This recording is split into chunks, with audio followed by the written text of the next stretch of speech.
There was a time when I forgot where I came from. Now, it ain't what you think it is, but it all involved me and a watermelon.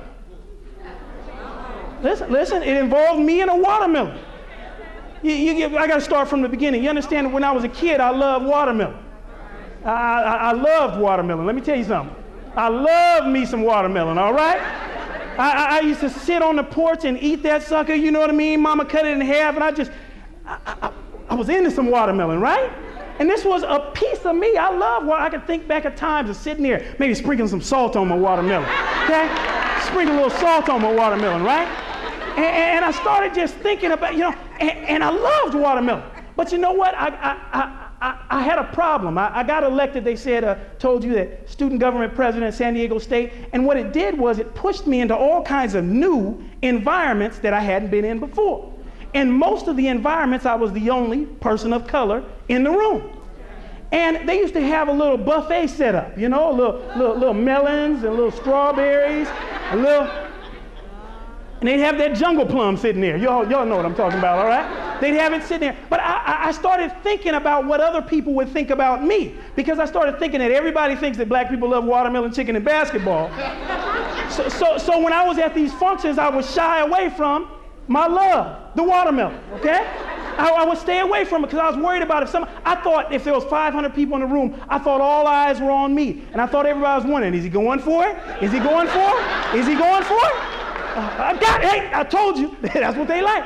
So I stopped eating watermelon at public functions. But you gotta, what they say, practice how you play. After practicing like that, it got to where I'd go to a barbecue and say, no watermelon for me. And next thing you know, I go to no watermelon for me. I was denying myself a pleasure that should have been mine. But I was doing all this because I started thinking about what other people thought about me. But lest you believe that I stayed there, when my wife got pregnant, she had cravings. And she had cravings for one thing, that watermelon, right?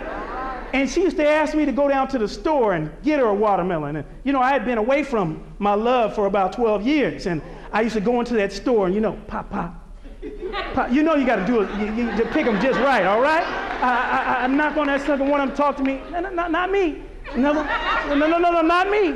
And I'd finally find one, I'd come home and I'd cut that sucker open, but I would display it for her. Here's your watermelon. And I would just sit back still, I've been away from it for 12 years. And then one day, in the middle of the night, I was upstairs in my office and I heard a voice call out to me. Daniel!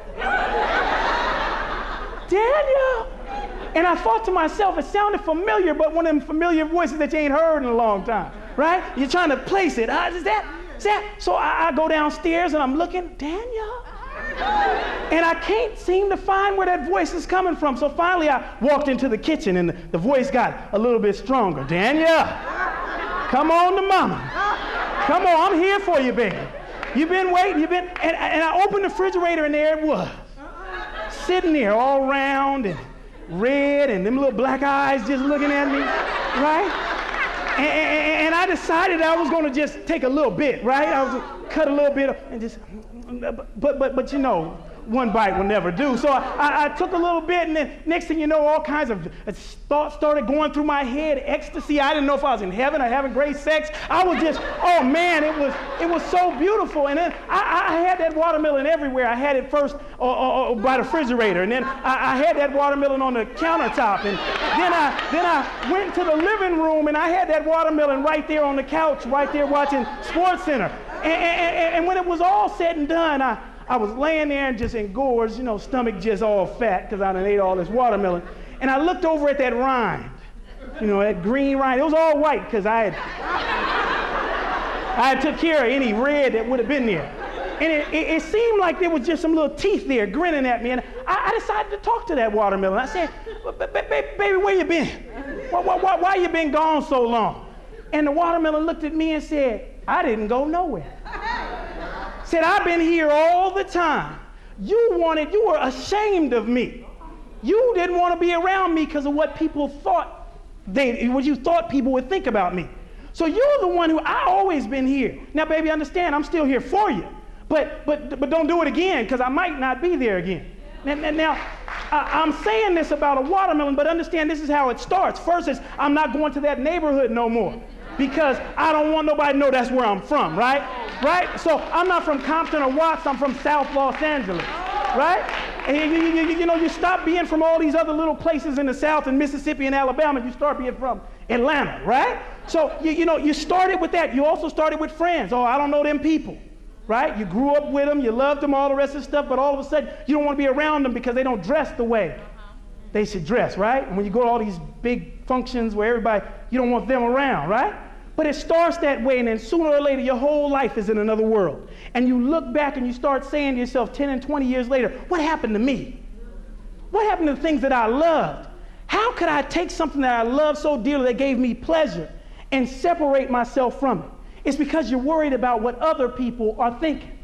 And the real reality is you got to stay true to yourself. It's the only way things are going to work for you. Okay?